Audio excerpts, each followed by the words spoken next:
Yo, what's good? What's poppin'? What it is, what it ain't, what it could be, what it should be, what it would be. It's yours truly, Cam Newton, the son, Mr. Boogie the All, here to drop real quality content for the masses and real funky stuff for your asses. For another episode of Funky Friday, we're in for a treat today because we have the man, the myth, the legend behind the scenes to make on scenes impeccable. Mr. Cam Kirk. Man. My guy. My God, man. I appreciate you having me, man. Yes, sir. I need that intro everywhere I go, man. You know what I mean? Crazy, Shit, man. we got it. Yeah, it's gonna cost you. It's gonna cost you something. Hey, we could work something You out. can have it. You feel me?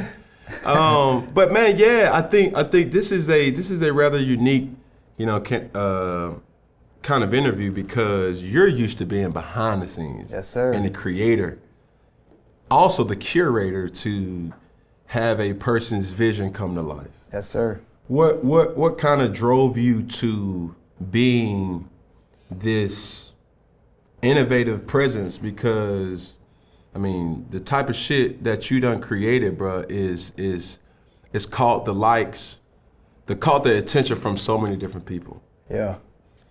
Man, I just was inspired to, first it started off with just documenting our people.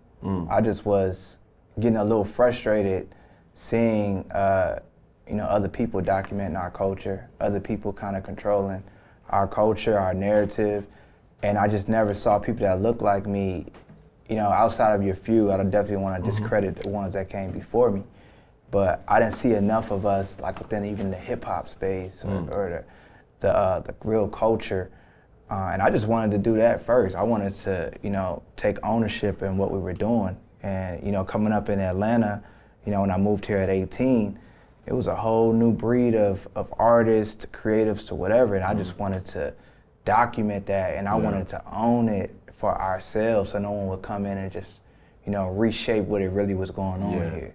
So that's what started it. So you created a studio, right, that is world renowned, I believe, you know what I mean? Because a lot of people they don't know a person, but they just know the product. You know what I'm saying? Cam Kirk Studios, tell me about it. Man, Cam Kirk Studios was honestly like the child that came after 5 years of me just being a photographer, me documenting, the culture, documenting the scene. And I hit a point even in my personal career where I was like, yo, I don't have a go-to creative place. Like, as I'm shooting more celebrities, I'm asking for bigger shoots. Where would I take them? I don't even know.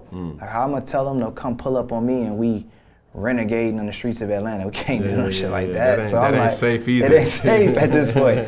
So I'm like, if I want bigger clientele, I need to have my own space. And that was really the spark or the interest, like, man, and I know if I need it, I know it's tens and thousands of other people that need this.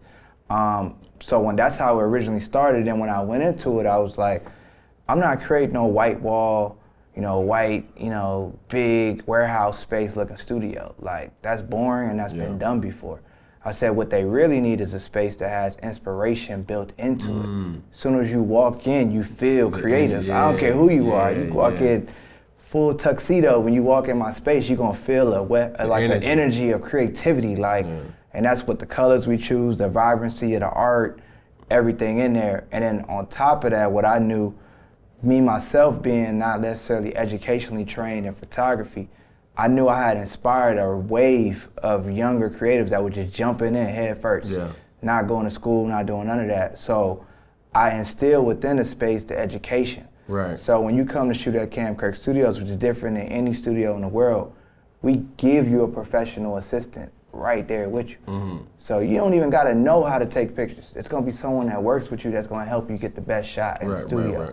And that just inspires more creativity. It inspires more energy, quality work from our community. Genuineness too. Yeah, genuineness too. And it's just paying it back. Yeah. Like, I don't want to be the only photographer that made it or that made it to look like this. That's whack. That's not even sustainable. Right. That just means that I was just an anomaly. Right. Like, and that would impact my legacy if I'm the only one. Right. Like, big legacies are built off of who other people that they've put on or other people that have benefited from what they've done. Right. So that's what Cam Kirk Studios is, and we've been going 5 years strong. Yeah. So to that point, we're putting other people on. You spoke offline about a label. Yeah. And I'm curious to kind of, you use this platform as an opportunity to speak on, what's your intentions, what's your motives behind starting a label? Yeah, so it honestly it's all like stepping stones. So, my career as a photographer inspired me to want to open Cam Kirk Studios. Mm-hmm.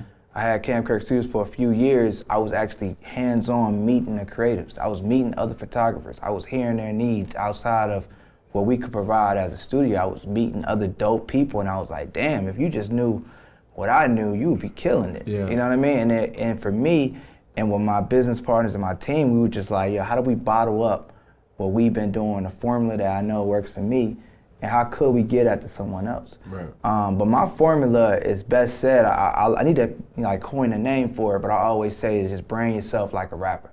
That's like my formula. That's what I live by, that's what I do. But why though? Brand yourself as a rapper. What did that And when I talk about from? rapper, you get to change rap for superstar, celebrity, megastar. It came from, my first introduction really to the culture of Atlanta was in the shadows of a music artist. The first music artist that really gave me a shot, really put me on, was Young Scooter. So I watched Young Scooter go from getting booked at, I don't know, Club Crucials, $1,500, whatever, to, one of the last days we worked together, he was getting $35,000 a show. And this before Migos, before Rich Homies, before all of that scene. He was one of the pioneers of it. And so I watched someone go from local stardom, local nobody, like you might run into Scooter at the gas station back then, to I watched what he did, the moves he made, the meetings he took, the things he did to become a superstar, in his own right. Yeah. So unfortunately, when he went through his legal issues, I went back to square one, and I went back to Morehouse where I graduated, and I actually met Metro Boomin. He was on campus at Morehouse. And we ran into each other, and then I remembered my career with Scooter, and I was like, yo, you should do some of this stuff like this. So I tested the formula really working with Metro, and he had his own vision. That kid's a genius. That's my brother, he's GOAT. But he knew already about taking control of his image. I don't want it to be behind the scenes. Let me see if I could be a producer that's big Pharrell, Dre, whatever, without ever having to rap or ever having to vocally make music. Right. And so when I saw the formula again work with him, because we would go to the radio stations, Metro was getting interviewed on the radio for Metro. He had the tag. We was putting him in the music videos. He was standing next to the artist. And my time working with him showed, okay, I seen this work for a rapper.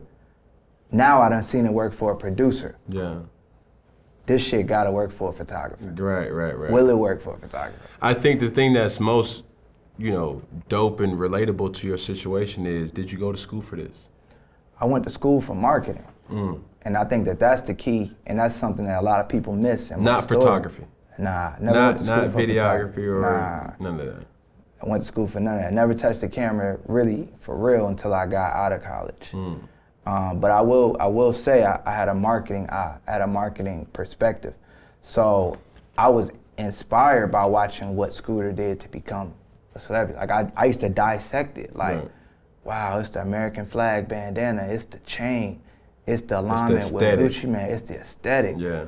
That's what they love. You know what I mean? We would go to these country ass shows and random places, and the people in the crowd would look like him, trying to dress like him. So I'm like, okay, that's what they buying into, the image, the look. So then I did the same, like I said, seeing Metro, he used to wear the bandana to the front, he had the hair, and I was like, okay, I see people now starting to dress like you, that's the image, that's the thing. So I really was into dissecting what made them lit and what made the formula lit.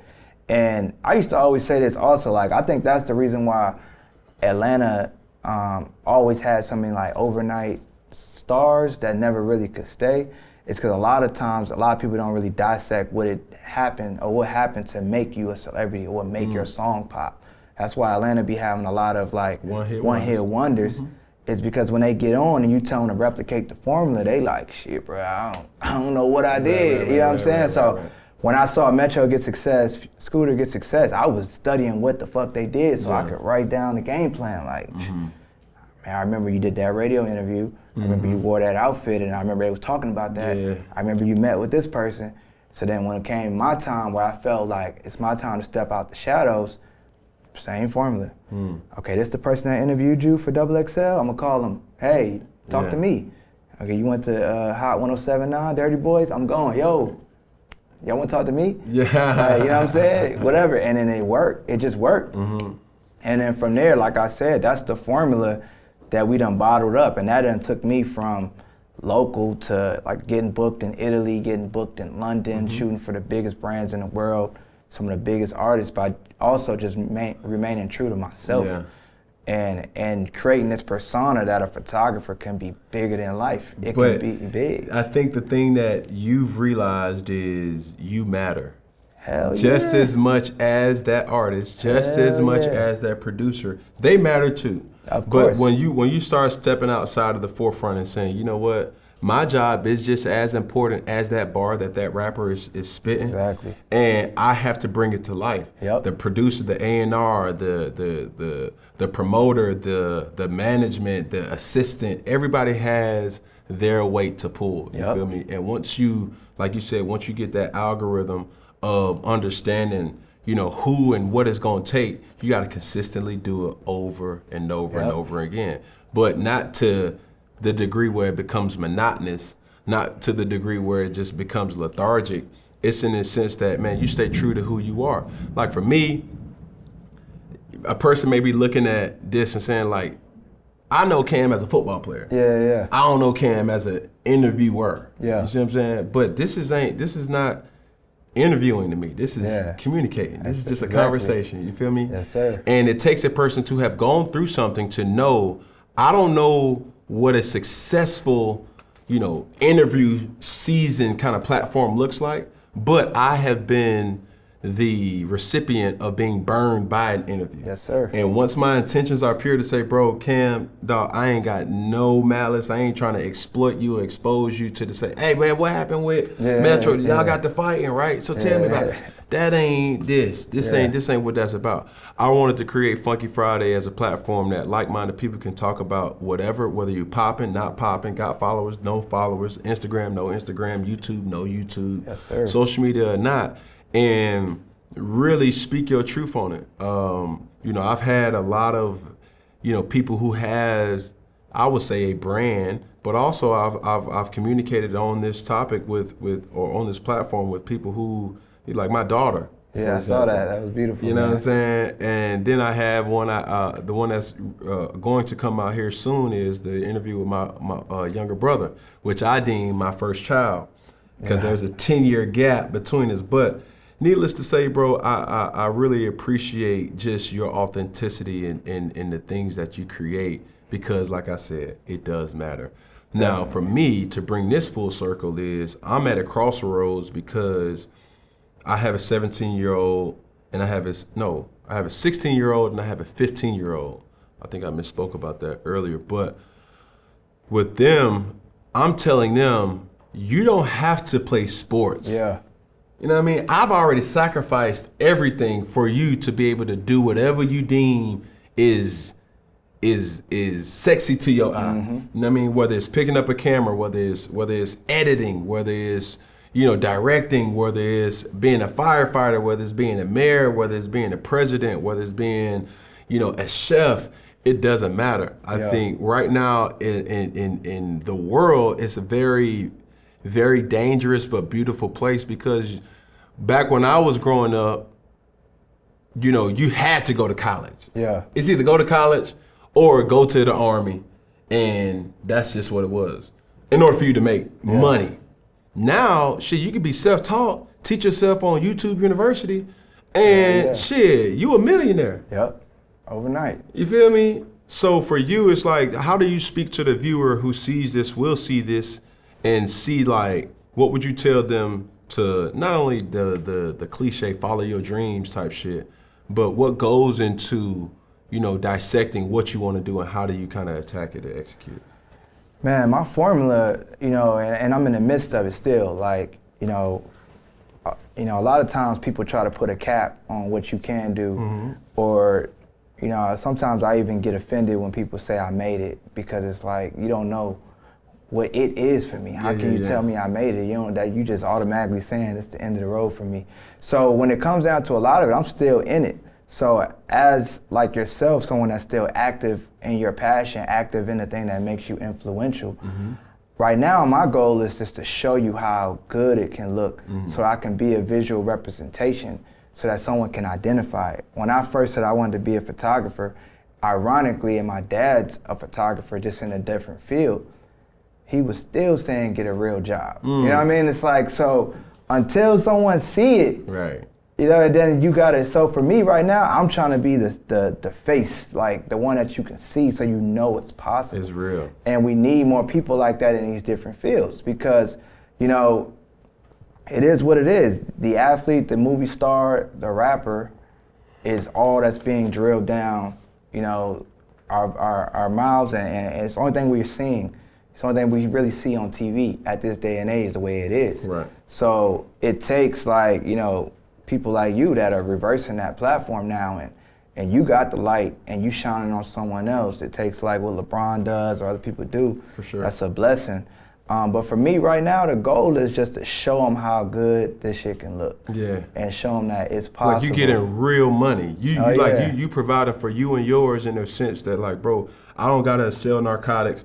I don't gotta sell my soul. I'm doing something that I genuinely enjoy, and I'm getting the residuals from it financially and the happiness too. And when they see how it affects you in a positive manner, and they see how it's impact you, then they can actually visualize that being a job or career path that they are down to do, because now they done seen someone do it. Right. Before, you always hear about the starving artists, you know, and that usually would apply to everyone outside of the one on the camera. Everybody else is, oh, you just a creative, you just starving artist. But now it's different, man, and that's what we're trying to do, and that's what I do, and that's my formula.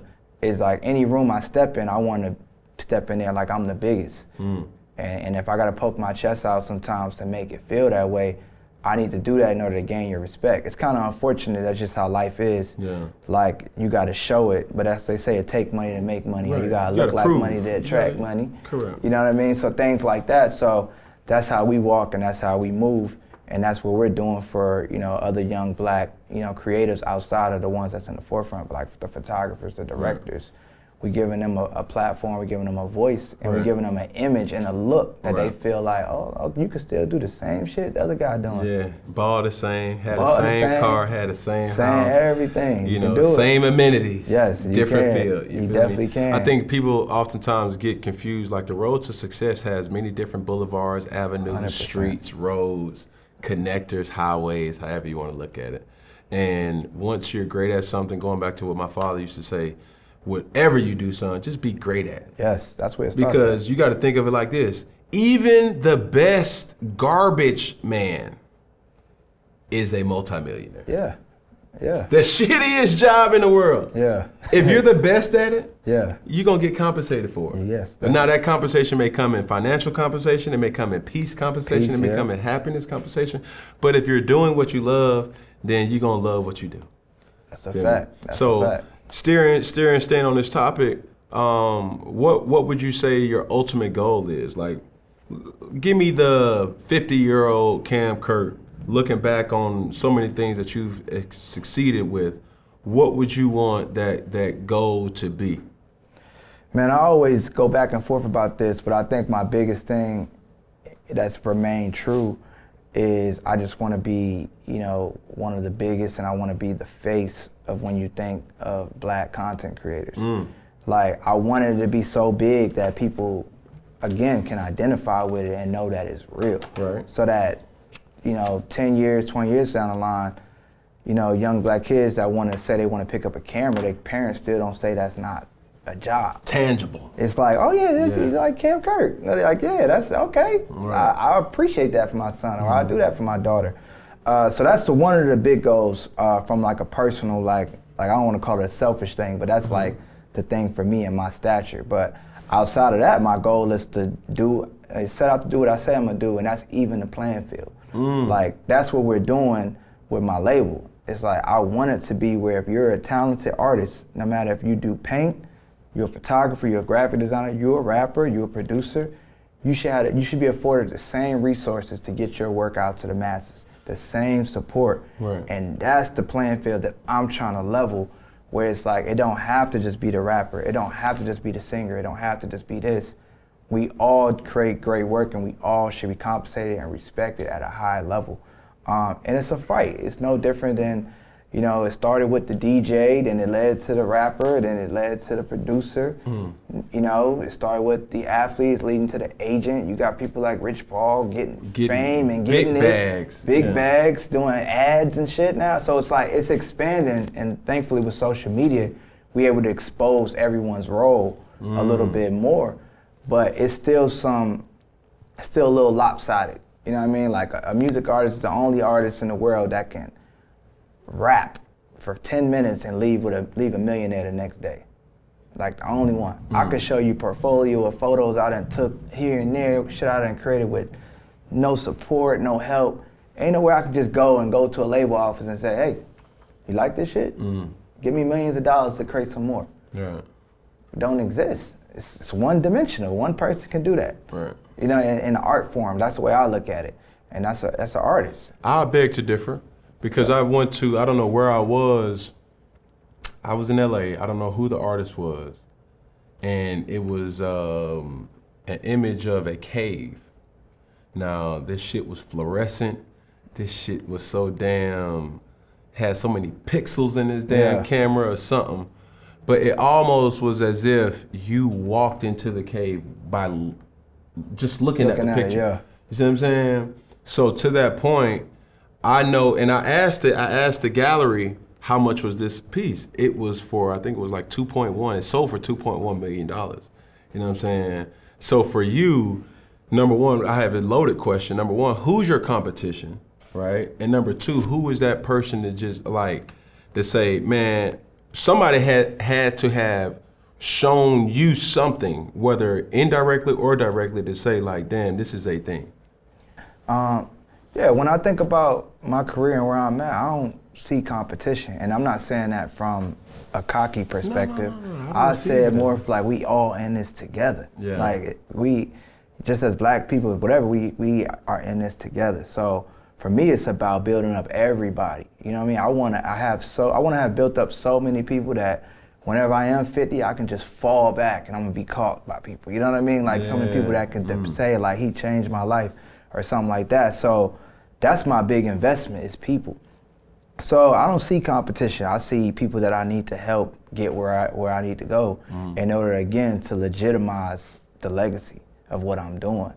So I don't see competition, but when I do look out, like I said, I'm just inspired by what's moving and shaking the world. So that could be all types of things. Athletes like yourself, I'm inspired by, you know, other photographers from the older school that have done it the right way in terms of just monetizing their work. I'm inspired by magazines, I'm inspired by media companies.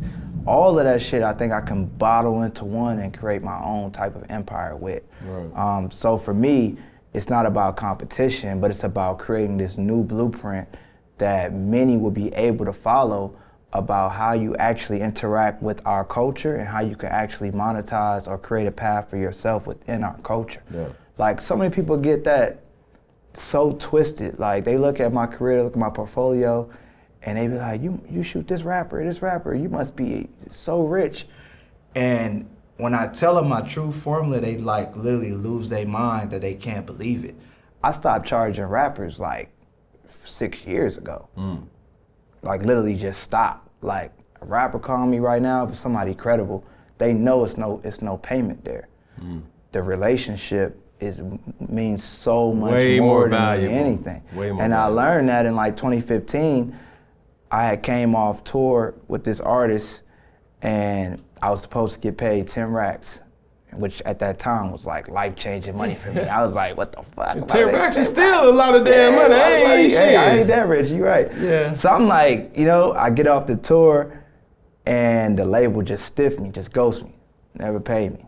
Like, so I'm just sitting there like, what the fuck? Like, I don't got no money. I just spent my money to be on the road. Right. And I remember at that point, you know, my energy first went to like, fuck that artist. I want to fuck with him. I want to do this.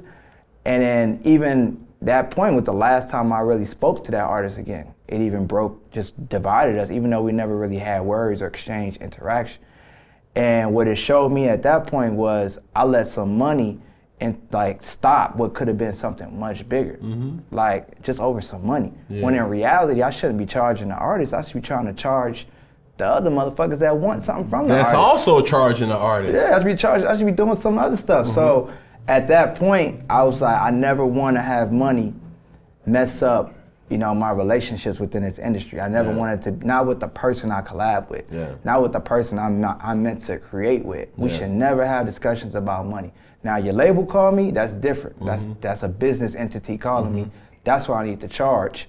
And at that point, I just said, never again. The relationship, it means more. So I'll never forget the day I did it, the way I really brought it into life. Rest in peace, my dog Dolph. He had called me for a shoot, and I was like, yo, pull up, we do a shoot, whatever. I rented out the studio, and we shot for a couple hours, and at the end, you know, he pulled out his bankroll, and he like, how much I owe you? And I just looked at him, I said, bro, you don't owe me nothing, bro. You good, bro? He said, what? I just remember it just being like, what? Yeah. I was like, bro, you good. You lit. At that time, I ain't had no car, I ain't have shit. Like, I could have used whatever he gave me. But I knew two things at that point. Him seeing me turn down that money would have made me seem more like a boss to him. I seemed bigger to him. Yes. Cause he not going in the studio with Future or whoever saying, all right, for this verse, you know, give me the money now. Correct. They collabing as individuals and mutuals. Correct. I wanted him to see, I'm collabing with you, bro. This ain't no You're a service. partner. We're partners, not a brother. sponsor. Yeah, we're partners. You don't gotta pay me. You know what I mean? Let's break that down. From that day on, whenever I saw him, it was at level of respect at a whole different level. Yeah. And that's how I've gained so much trust and such a relationship with these artists, because they know with Cam is boss to boss talking. Right.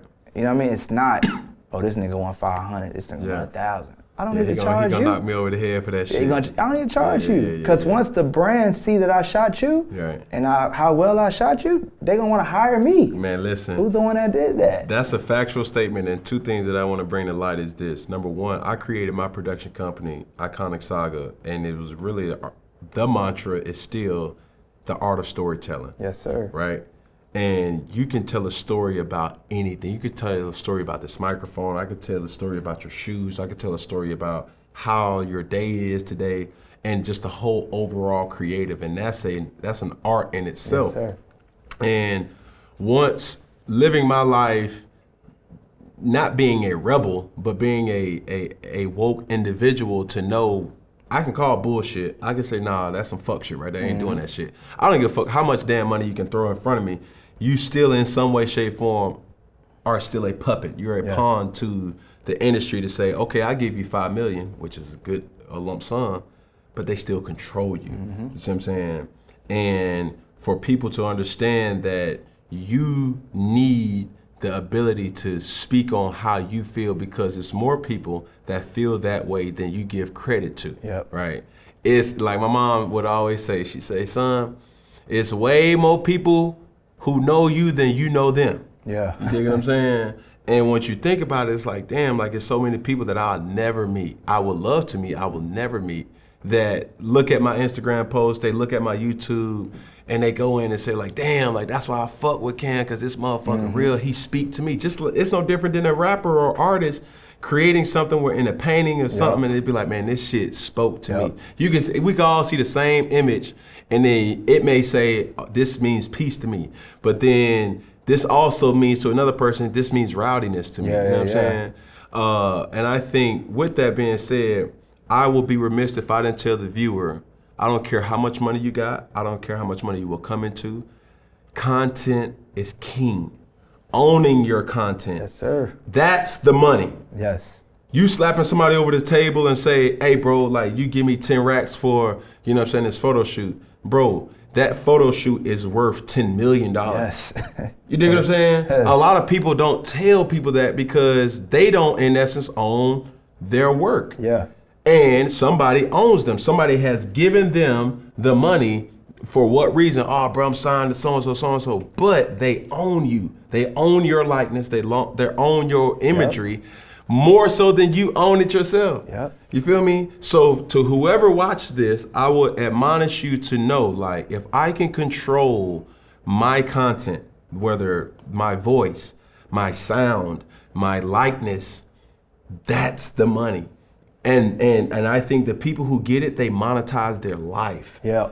And that's the reason why I created Iconic Saga, is because I want to have like-minded people around me that sees my vision and are able to bring that shit to life and tell my side of the story. Yep. Because for so long, athletes didn't have it. It was just shut the fuck up and throw a ball. Facts. You know, and there's the cliche thing that in the media, shut up and dribble. Like like it's some people that still believe in that essence. Like who the fuck is Cam thinking him? Like, who you think he is to start his own podcast, which is not even a podcast, it's just more or less like a sit down, you know what I'm saying? Because I'm inspired by the Oprahs. I'm inspired by the Arsenio Halls. I'm inspired by, you know, the people who really, you know what I'm saying, sit down and makes their interviewer comfortable to the degree to say, you know what, dog, I fuck with you, and you're gonna get a different side of them than you'll get from somebody else. So for you to be a creator and you hear, see, sense at any shape that it's like, bro, I see what you're trying to do and I'm gonna bring it to life. And once you bring it to life, whoever owns that life, that's the capital. Facts. And the crazy part is a lot of the artists don't even understand that aspect. And they leaving money on the table even on the other side. It's usually a third party that owns all of that shit. You know, unless we can control it. A lot of artists don't even understand when you go and do that interview with this magazine or that magazine, they own that. They own that motherfucker that got that recording of your whatever, bruh. I think I was so oblivious, not even miseducated, ignorant. That's the word I'm looking for. I was so ignorant to understand that the money stream of whatever, and now it's not a place that I go without a producer with me. Got to. You know what I'm saying? Got to. And once you understand that, so even there, and you have a guy here that I respect and love, and it's like, if this interview come out, which I highly doubt that you won't approve of everything that we kind of promote to do it, you are still able to tell your side. Hey man, I said this, but I really meant that. And this is why I meant that, because they didn't post or they didn't say this section of the interview that I went into detail and explaining. They only showed this. You know what I'm saying? Hey, it was a picture that was taken, but the angle was wrong. Y'all thought I was doing this with her, but really she was just tying my shoe. You know what I'm saying? But you'll never know that because perception is reality. And we live in a society where you're guilty until proven innocent rather than innocent until proven guilty. And that's what still kills me when, you know, people with such extreme following still don't take ownership in their own brand, their own narrative. Doing what you're doing is so important, not only for yourself, but hopefully it inspires others to do it the same. Like, I can't tell you how often, like, they'll show up, you know, bright and early for an interview for another media outlet and won't just do that same thing for yourself where you could own it, monetize it, control how it comes out, and half the time you got more followers in the magazine. Like, what you doing? Like, why wouldn't you put it out? What's really important? Your Instagram pop more than they should. And they gonna make their Instagram pop off you. And you don't get nothing from it. Dummy. It's like, you know what I'm saying? And like, these brands need you. Like, and soon as you understand it and you realize, like, bro, our culture, the African American race, is responsible for making the most, I would say, and I say this respectfully, lucrative and most expensive things come to life because there's one thing that we are guilty of doing, and that's a good thing. We can make even the lamest shit cool. It's the cool factor.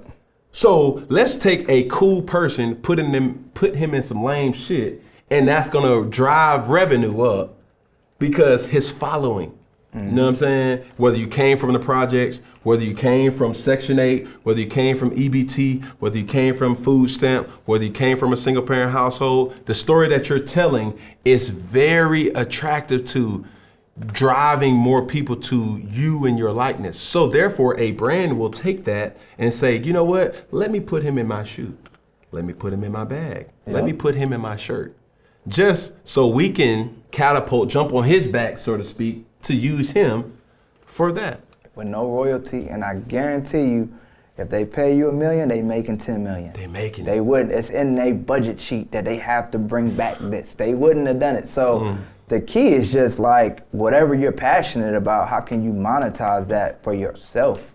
You know what I mean? And use your platform to do that. And again, I think we're starting to wake up to it. We're starting to get exposed to it. We're starting to think about it a little more, which is a good thing. But that's what I'm pushing. That's what I'm trying to do. It's like, if you love something and if you love to do something, you find yourself spending a lot of money on something, why not just figure out how to make it or do it yourself? So even then, I think, man, first off, I want to say shout out to Country Wayne, right?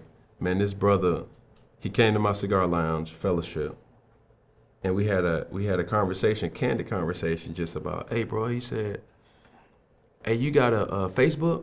I said, yeah, I got one, but I don't really do shit with it. Yeah. I got an Instagram though. He was like, bro, you know Facebook own Instagram, right? I was like, damn. At that particular point in time, I didn't know that. Yeah.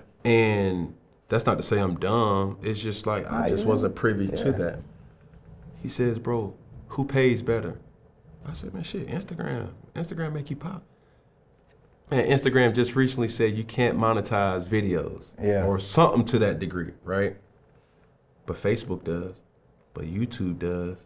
See what I'm saying? And I'm like, so what you get? So I'm saying all that to say, I was like, bro, what you getting at? He's like, bro, monetize your life. Yeah. Cam, you can, bro.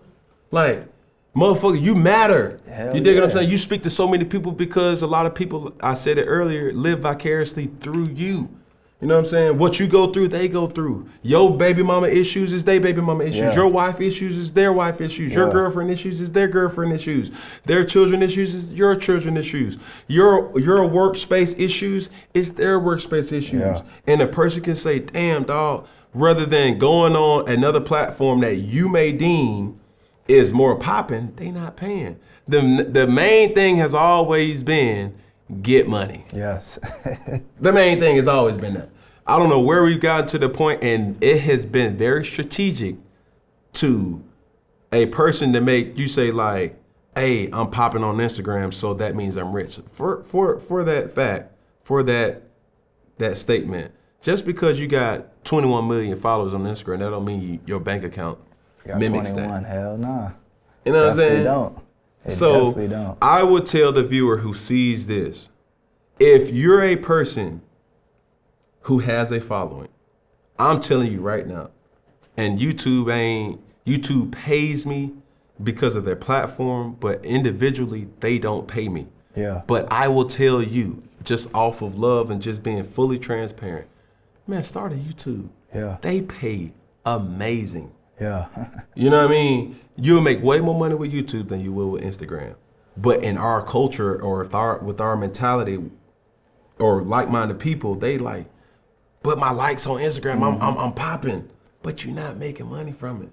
I told a person that I'm like, man, you get a camera, you take that camera, and you start documenting your life. Yes, sir. And watch how many people start fucking with you even more, because it's like, damn, I don't know how to cook. Today I'm about to try to cook some damn lasagna, my mom's recipe, and let's see how it go.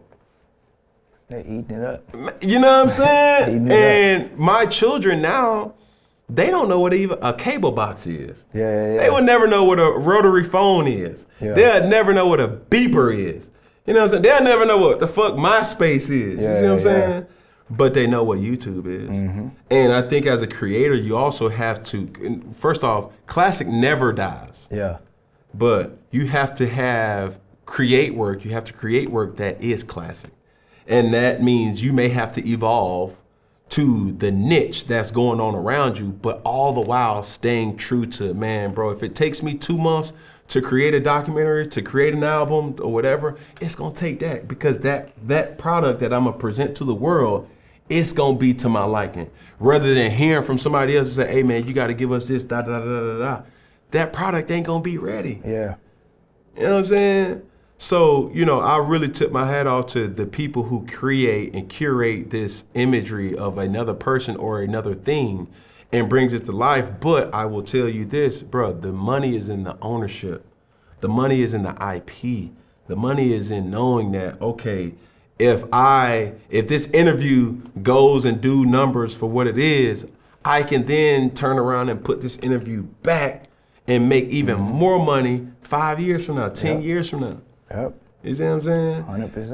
100%. As we shift gears to another topic, what was the first project that you was involved that you was like, oh shit, like I'm lit, you know what I'm saying? Man, the first one had to be, you know, I told that story about coming off tour and just feeling down, just feeling defeated, you know, and that was also the time. Not only did I realize I don't want to have money interfere with my relationships anymore, the ones that I really care for and the ones that can push my career, but I also was thinking about on the flip was like, shit, I don't even have a voice to talk. Like I couldn't even have said anything. I don't have a platform. So that was when I really took ownership of like the Cam Kirk brand, like Cam Kirk, like that's a brand, that's a name, that needs a platform, it needs its own following. So I created what's now known as the Trap God exhibit, which was my first like full-fledged art exhibit in honor of Gucci Mane. It was in honor of all the work that we did together. He was actually locked up at the time. And I just was like, yo, I need to do something to keep his legacy going. Yeah. I also knew the leverage I had. I had the only photos of him that were never seen before. Like I was sitting on gold. Right. And then I also was smart enough to know like, if I wait too long, he gonna get out of jail and take pictures. And then it's gonna dilute what I got. But right now, it ain't nobody out there that got these shots. Ain't nobody out there can put out a photo of Gucci Mane. And that's when I was like, yo, I don't even need to make money off of this right now. I just need to make a splash to get my name out there. And that's when I enacted like that formula. I said like, treat yourself like a rapper. That's when I did it for myself for the first time. So I remember all the radio stations, all the magazine outlets, all the rooms that I went in with Metro or Scooter, and I called them myself. And I was just like, yo, y'all want to talk to me? I'm in New York. I'm here. I got this. I'm here. I got this. And that shit spread like wildfire in Atlanta. And it honestly sparked, like, in my opinion, you know, as humbly as I can say it, it sparked the experiential factor that comes into hip hop nowadays. Like now you can go to the Trap Music Museum. Now, you know, 2 Chainz can have a Pink Trap House where you don't just go to the club to experience hip hop anymore. There's like experiences. Right. It's an exhibit. It's an exhibit. Like I had actors in there. I had props. I had all types of, it was done in East Atlanta in a trap house. Right. Like I didn't do it at a regular exhibit space either. So it's like when I did that, it really just like changed everything for me. And it's the blueprint and it's the foundation that I was able to stand on from there to just like, okay, you know Cam Kirk, you know that name. Yeah. You know what I mean? And you're seeing it now somewhere else than just the end credits on the video or the tag here. It was like, okay, I know that guy for doing that. And he's dope. Right. So while creating that, did it create any type of tension? What goes into creating something like that? You know what I'm saying? And I'm asking for multiple reasons, but more so for the viewer to be impacted and empowered by, you know what, I got this idea. How do you act upon starting an exhibit at museum, you know what I'm saying, of a person? Because a lot of people, I think hatred, I think prejudiceness, I think racism stems from one thing, not knowing. Yeah. You know what I'm saying? Once you then know how that person is or what he's like, then it will subside a lot of bullshit on the back end, which creates those things that I just mentioned. Because it's like country music and hip hop music is the same. They talking about heartbreak. Yeah. You know what I'm saying? They talking about, man, and I love me some chicken fries. Yeah. Cold beer on a Friday. Man, that's the same thing, man. Shoot. Lemon. Like, the trap can be a synonym for so many different things. You know, some people may look at lean, which I don't condone. It may be a person's beer. You know what I'm saying? That they feel connected to it and say, man, this is my way to relax. That somebody's smoking weed. It may be not weed, but it may be a cigar. That it just puts me into that realm of like, damn, like I'm comfortable. But how do you go about creating this aesthetic that it initially starts off in your brain and then you give it DNA and a pulse for you to actually touch it and attain that whole process? Well, I think number one, you gotta see it not only for the present or the now, you gotta see it for 5 years from now. And then I think nothing on this earth exists or is successful that doesn't solve a problem. So as you approach life, as you approach a project you wanna work on, you wanna approach a goal, you have to identify what problem you're trying to solve. You know what I mean? So for me, when I first did that exhibit, I had a direct problem. I was at a crossroads, I had a problem. I just got stiffed by an artist, I have no voice, no one knows who I am, I can't do shit about it, I have a problem. How do I, so this was designed to solve that problem. I had one goal. It wasn't to make, it wasn't to make no money. I didn't make a single dollar off the Trap God exhibit. It was to solve this problem of people not knowing the name Cam Kirk. To give you a voice. To give me a voice if I ever needed to use it again. If I ever needed to call foul with somebody, I had a voice after this exhibit. And I had respect after this exhibit. The same artists that I work with, not the ones that did me dirty, but the ones I came up with, came to the exhibit on their own merit. I didn't invite nobody. I didn't even tell them about it. I remember Thug called me in the morning, Young Thug, was like, why the hell you ain't tell me about this shit? I'm like, bro, hey, bro, I'm doing this for me. Like, I don't want no one to be able to say that they did this. I'm doing this for me. So if you come, I love it, I appreciate it, pull up, but I'm doing this for me. And that was my problem. So with everything I do, with the studio, I'm solving the problem. I needed a space to create. I needed a space that was mine, that I could own, that I could go to without tapping in with somebody else. Without doing something else. So it solved that problem, not only for me, for others. I started my label. My label was honestly also started from the root of me not having no representation in the industry for so long. I'll never forget, me and my best friend, my business partner, John Rose, we sat there, we went through every photography agency that existed, the highs and lows. I looked at every roster, and we went down and we found every contact information to the agency. We reached out to every single agency. They all turned me down. Not a stiffy. All of them. No one responded, got nowhere with it. And I was like, damn, they don't respect hip hop photography. Like, these other artists, these other photographers and label haven't done half the shit I've done. They don't respect my position in hip hop. And that's before, obviously, hip hop became now. You know, I'm sure they beat down the doors now, but it started from that problem as well. Like, damn. I wasn't able to find representation, so I know this young brother don't have representation. I know he's navigating this industry, you know, not knowing that you don't charge the rapper, bro. Charge the brand, man. Don't fuck up your relationship with the rapper over $1,000 or something. You can make $2,000 over there. $2,000 over there. Figure out how to take the photo and resell it there. Because if you do that with the label, I'll give you an easy example.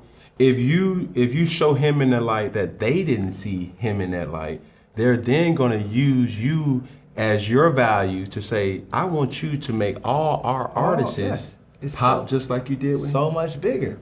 And they don't understand that. So I realized at that point I didn't have representation. I figured it out by making mistakes and then learning from them. And so my label is designed to solve a problem. And that's how I approach all of my projects. I'm not doing it if it's not solving a problem. Like, what are we doing? What's the goal here? What are we trying to attack? What's the solution? Sometimes the problem could be, I need some more money. Sometimes the problem could be bigger than that. Sometimes the problem is we just don't have this. This don't exist in Atlanta. There's an issue. I'll give you another example. Like, even outside of the culture, music, my studio is right across from Magic City, Atlanta. It's a Greyhound bus station right there. I walk, you know, I park at Magic, I walk over to my studio every day. Every day I was walking through litters of trash, destruction, homeless crackheads, but just trash on the streets. And I just was like, this don't make no sense to me. Like, they're spending millions in this establishment behind me. It's a Greyhound bus station transporting, that's millions and billions, whatever they doing. And I'm like, I can't even walk on this street without seeing trash. And I remember even at that point, I went to the city of Atlanta, and I'm like, yo, I think there's like an issue here. There's no trash cans on this corner. And I remember they hit me back and they were like, oh yeah, you're right. We sent someone out there, they put X's all on the street where I'm at. And then they were like, that was just it. They were like, it costs $800 a trash can. Here's where you can order them from. And I'm just like, what you talking about? That's my bill? Like, it's my bill? Like, what, do I live here? What's up? And I created, you know, that was a problem I identified. So then we created programming through my studio to fundraise, to raise awareness, to solve that problem. Like, that's a problem that needs to be solved. You know what I mean? So through like me, my endorsement deals, I found partners, I found Sprite. We paid $25,000 and now we put trash cans in that neighborhood. You know what I mean? So for me, it's every project you ever gonna see me do is gonna be to solve a problem. To solve. It's gonna be that. And when you say my sponsors, you know, that's kind of, it's dope to, you know, I'm bugged out over here thinking about like, damn, here's a person who is a creator, and a decade ago this never existed. Yeah. You know what I'm saying? Who are the people, who are the sponsors that, you know, is up under your portfolio that, you know what I'm saying, you're proud to share with?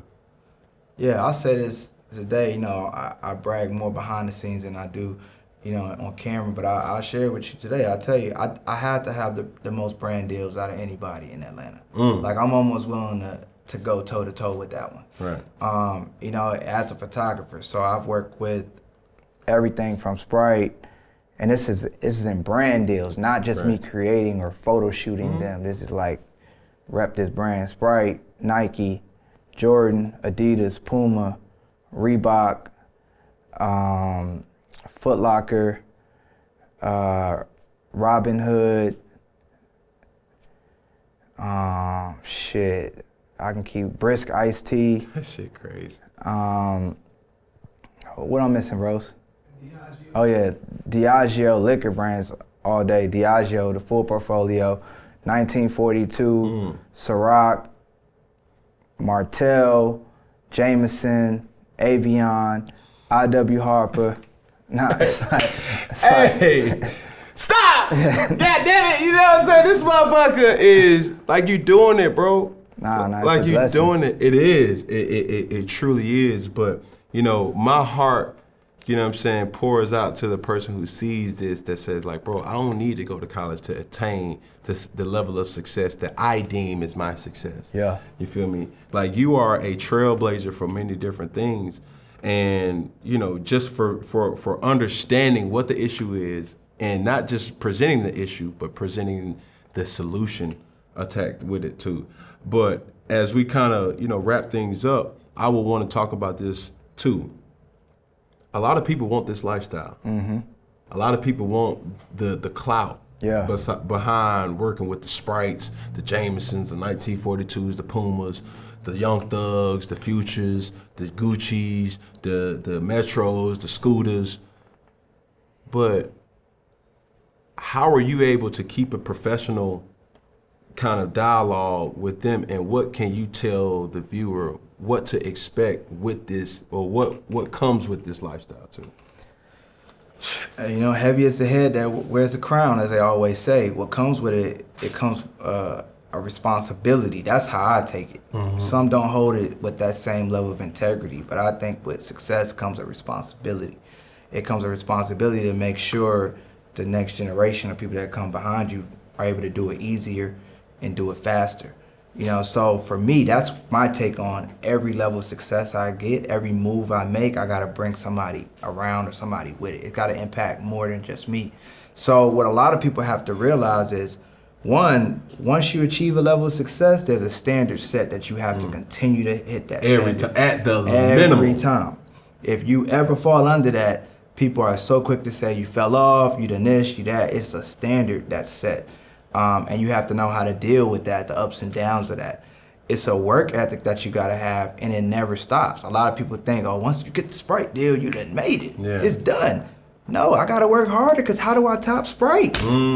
How do I go bigger than that? What's next? What's next? Yeah. How can I do something big? It's more pressure now. Right. When you just doing it, and if you was getting a deal from the local brand, that was tight enough. Yeah. Once you get Nike, how do you go bigger than Nike? How do you remind somebody that you still the GOAT? Yeah.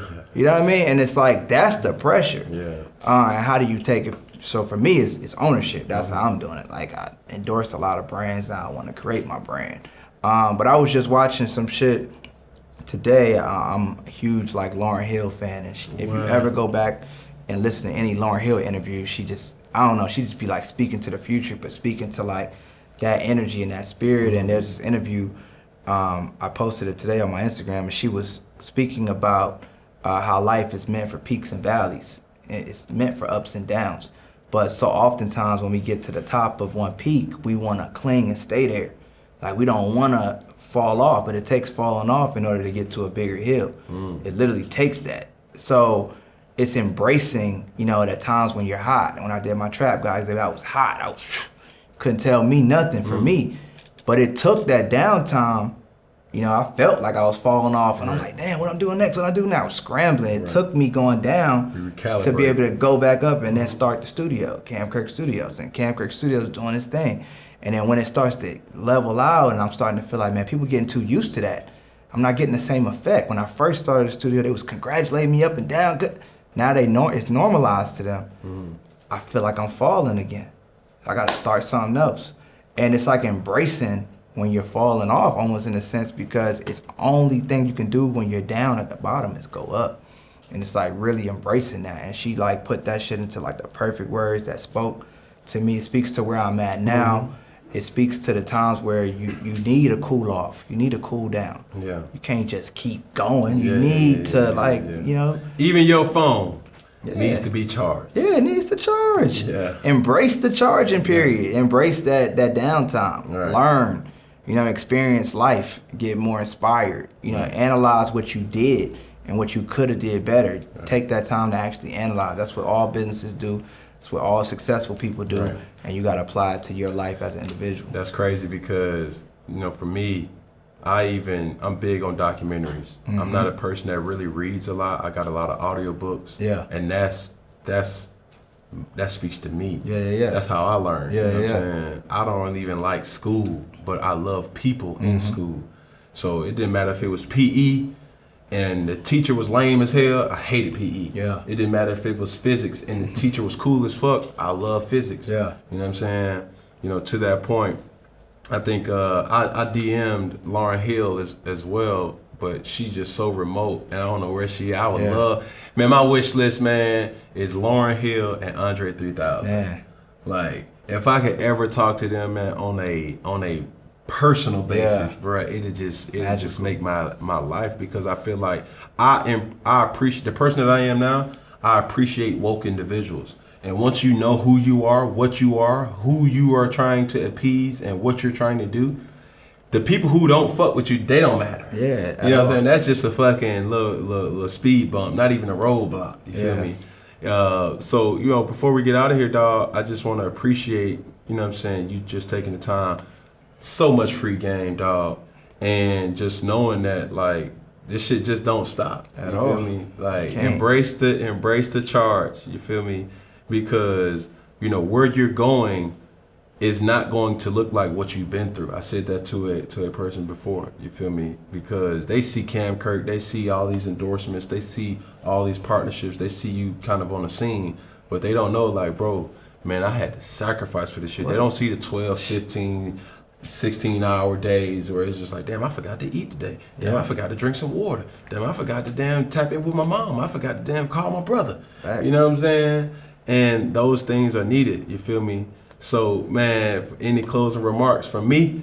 Because, bro, you out here, man, doing it at a high level behind the scenes, just as impactful as on the scenes, too. Man, I appreciate that, brother. Like, for real, this means a lot to be here. I do got one question for you, though. What you got? I really got two, but I'm gonna wrap it up really quickly, though. I want to know, when was that moment that you found your confidence and your style? Man, first off, I was raised in the church. I still go to church as much as I can if I'm not doing anything, because I do work on Sundays, you know. But my fashion stemmed from that. And traveling, like tapping into many different cultures and understanding, like, why does a cowboy wear a cowboy hat? Yeah. You know what I'm saying? Why do they wear boots? You know what I'm saying? Why do they wear those big belt buckles? Like, why does the person sag his pants? You know what I'm saying? Why does, you know, this person think that this fabric is more important than that fabric or whatever? And as I was growing, you know what I'm saying, I just started taking this from that person, this from this experience, that from, this situation, and it just culminated into what you see today. And I'm unapologetically myself, and I don't, I'm just, that makes me unique, you feel me? And it also had to do with, my children.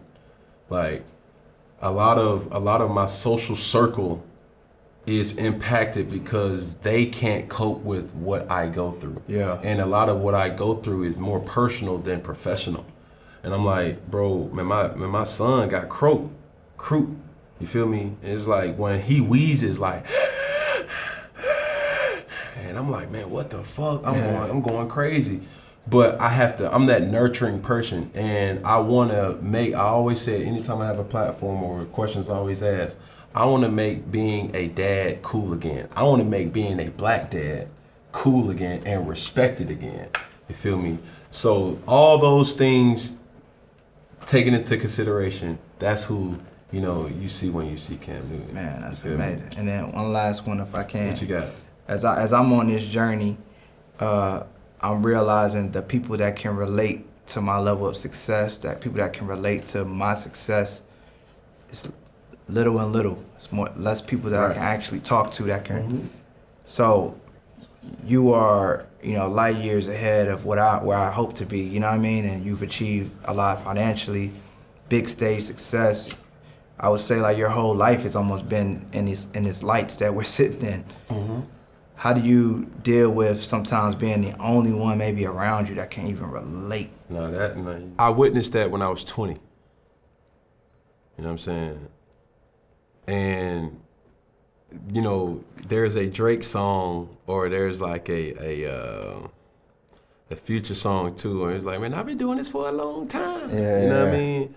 But for me, when I go places, and even my family, they can't even cope with who I am to the world. Mm-hmm. Because they still see Cam Kirk, you know what I'm saying? They say, look, Kirky. You may have little nicknames or whatever, but I've realized that you have to compartmentalize your life.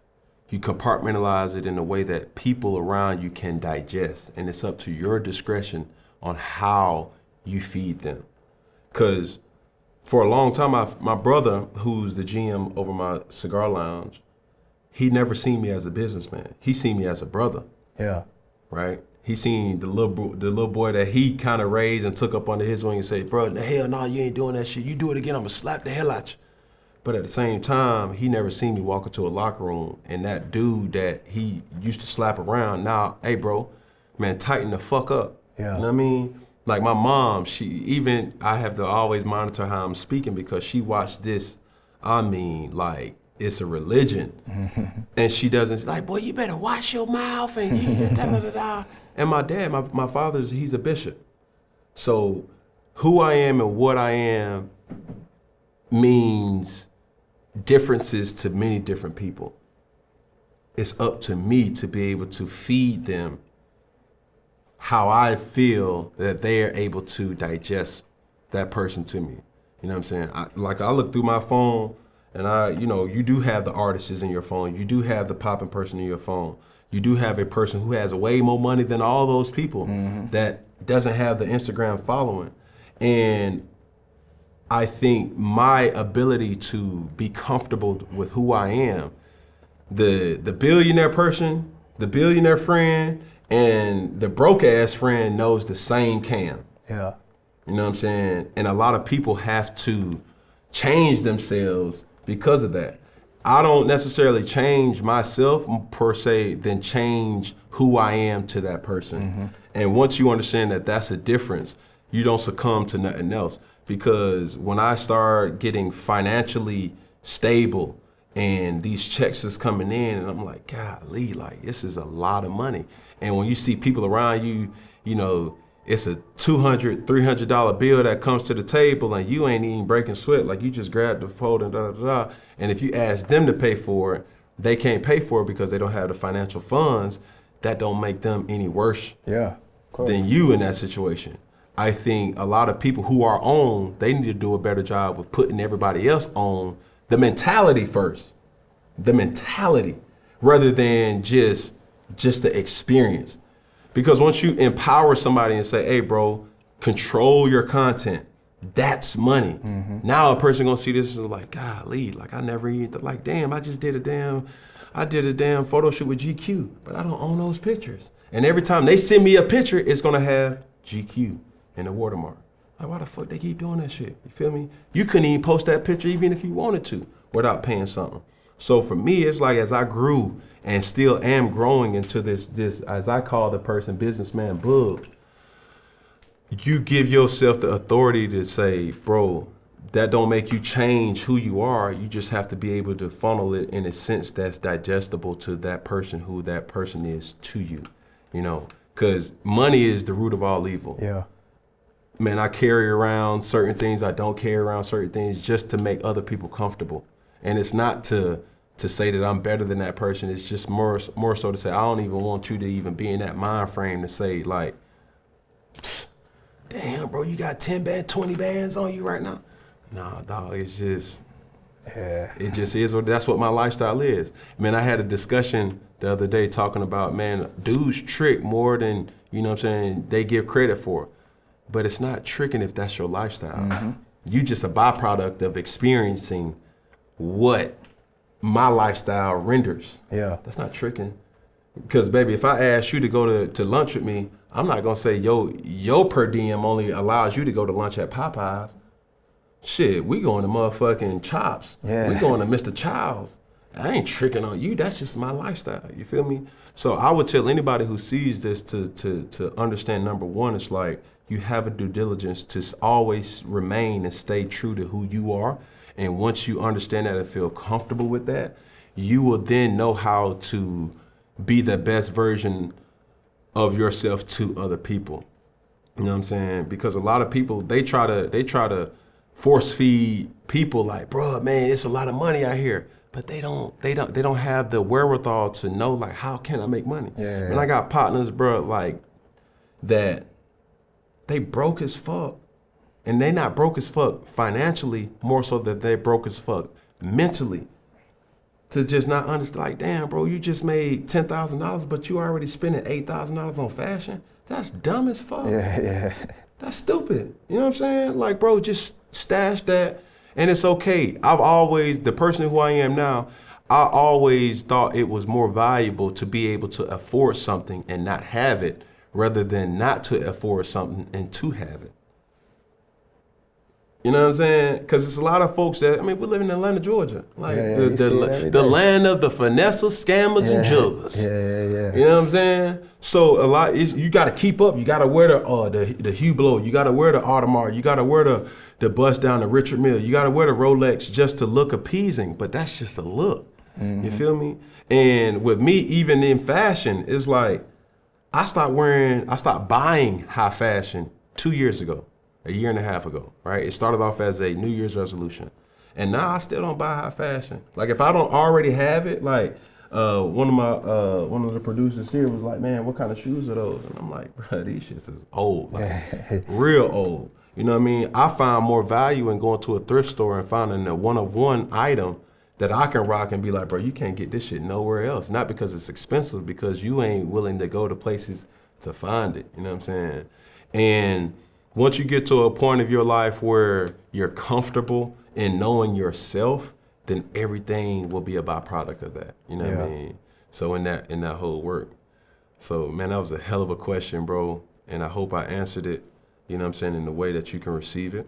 No, you did, man. I appreciate that. Yes, sir. That was on my mind. Yeah. So as we kind of end things here at Funky Friday, we're gonna start with this one, end with that one. One finger. One pinky, one thumb, one love, man. Appreciate you. You did. Yes, sir. Yeah. That was Appreciate great, you, man. bro. I appreciate that. Yes, sir. Yes, sir. Yes, sir.